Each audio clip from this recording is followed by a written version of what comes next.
Hey guys, it's Cassandra Williams of Educational Innovation 360. This is Fast Track Friday. We're going to talk about creative, inclusive hiring practice. Thinking of what do we need to do as K-12 principals to make sure we keep this initiative in our schools.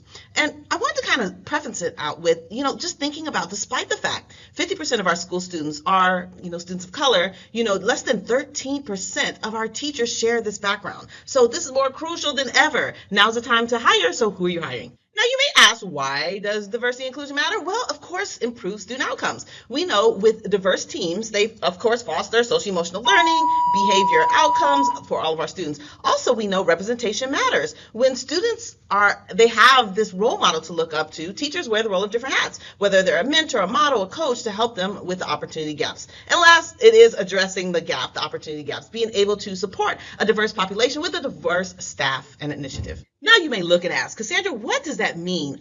It starts with some of the job descriptions that we have. Like, what is the welcoming language that you're using, you're posting, where you're posting it to make sure a wide range of people get access to the content. Thinking of what are the essential questions you're asking, what are the skills, avoid, qualifying specific candidates. We know research shows that women often apply only when meeting 100% of the jobs, the listings requirement. So consider that, as well as avoid biased language, thinking about eliminating gender terms and biased phrases. I remember a professor saying this as well for higher ed. The thing is, how are we expanding our recruitment channels and efforts? How are we partnering with institutions and universities to kind of establish those relationships with teacher prep programs, thinking of what that looks like, thinking of what are our community organizations, who are the outstanding people in our community that we can nurture to work into our classrooms, and think about that. What is the cultural connections we have to our family and communities? What are the alternate certification programs that we have available to us where we can pull from that resource as well to attract a diverse population? And then thinking about what are our targeted job boards. Job boards will help with professional development and career and support, but really thinking about how can we access them to bring them in on a different level and then eventually bring them into teaching. Now, it's one thing to say, hey, look at the bias and kind of look at your interview and process. It's also another thing to think about who is on the committees. So thinking about what are your questions asking, and is it consistent for all candidates, right? What is the rubric that's used to score? What is the training that is used to provide training to make sure that this is unconscious bias in the interview process, really making sure that. Looking at a clear evaluation criteria, like I said, what are the norms, what are the metrics that are necessary to qualify candidates, and then thinking about people that are on the committee. And then you make sure you include a wide range of backgrounds on your committee to give you a lens on different perspectives. Now, the ultimate goal is to build your talent pipelines, right? Think of what is the nurturing, the funnel that you need to have to make sure you are building a full pipeline of educators to where you can really grow your program. So number one, thinking about a grow your program. A lot of people are really pushing this out, growing their own program where they're developing initiatives within the school community members of teachers or aides that want to become either teachers or administrators within the school building or in the school district. Thinking about what do you have as mentorship opportunities? What does the mentorship look like? What does the professional development look like? What are the aspirations of the educators that are coming in with your background expertise? And how are you documenting that to make sure you nurture that relationship to continue the growth? And then what are the scholarship opportunities and funding available for this promotion opportunity? And thinking about how can you get financial assistance? What degree certification program? What universities can you partner with? What discounts can you get with other programs to make sure students students can become aides can become teachers can become APs can become coaches? Like, what are the pipelines that you have in place at your schools to make sure you can support this pipeline?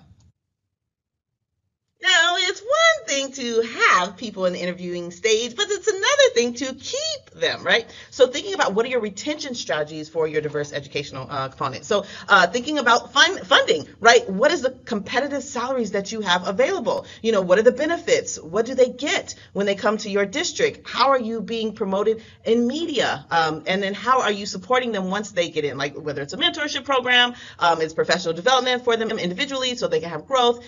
What is the professional development? Thinking about how do we support them when they come in, whether at the beginning of school, middle school, or end of the school. What does that professional development and training look like? And then always infinity groups, right? What are the supportive networks that you have to where your different background ethnicities can connect with others, right? So really thinking about how is the teacher connected in the community? What housing opportunity do you have available for new teachers, right? And connecting these programs to new teachers so they have access to the resources. And then thinking about that pipeline. What is the leadership pathway, right? Thinking of what is the career advancement? How can you move into these roles? Is that a thing? What do you need to do to get to the next step, if that is even your goal or your journey or pathway?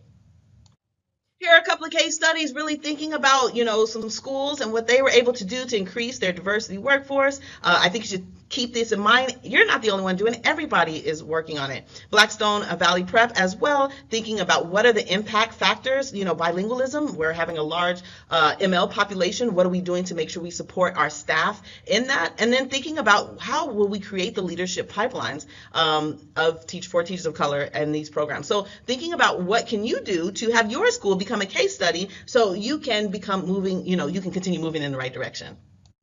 Now, I'm all about that action, right? Action challenge, right? Assess what's going on now at your school. What are your current practices? How do you evaluate your job postings? Your interview process. What does that look like? How do you recruit? Where do you recruit? Thinking about how do you collect data and analyze the data? What are your diversity metrics that you're tracking when, hiring? How do you identify areas? Try to identify one area to improve, and then you select a specific practice, and then thinking about how do we continue for greater inclusivity, and think about implementation. We have to try the thing, implement it, monitor it, and change based on our needs at our school. So if you understand that, hey, you have a large diverse population, you're missing Spanish, you're missing Creole as a language, so what are you doing to make sure the students' needs get met? And then you have a representation of the community at your school.